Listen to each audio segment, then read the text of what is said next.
Буџетарите добиваат поголеми плати, односно дел од нив и тоа не како трајно покачување, туку како додаток на плата. Максималниот износ е 30% или по две основи од 15%. Првата може да биде резултат на специфични работни задачи, постојана достапност, итно постапување, работа со класифицирани информации или подготовка на стратешки документи и анализи поврзани со владините политики. Втората основа за додаток е зголемениот обем на работа, што опфаќа повеќе задачи заради недоволен број вработени или одлив на кадар, работење подолго време за одсутен колега, работа што не е во описот на работното место, учество во работни групи и комисии и работа на проектни активности. Предлогот го дава раководното лице, а тоа одлучува и за кој временски период ќе важи додатокот. Ова е содржината на посебната уредба што владата ја донесе на 5 август, истиот ден кога прогласи 30-дневна кризна состојба на целата територија.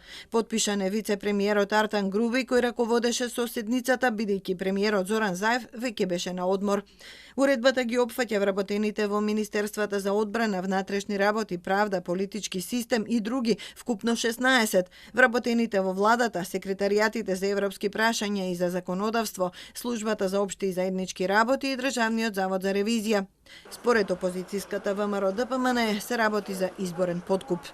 Додека нема пари за набавка на нови противпожарни и амбулантни возила кои што видовте и со амандман дека ги побаравме во собранието, и додека нема пари за многу реални проекти кои што се потребни за граѓаните, Зоран Заев наоѓа пари селективно во одредени институции да зголемува до 30% плати на администрацијата. И сето тоа затоа што има недостиг на проекти и затоа што на овој начин мора да врши подкуп кон граѓаните.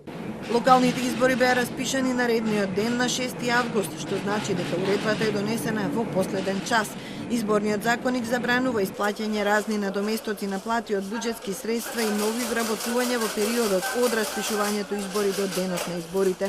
Истиот 5 август распишан е огласи за вработување 166 државни службеници кои би биле ангажирани во Министерството за политички систем.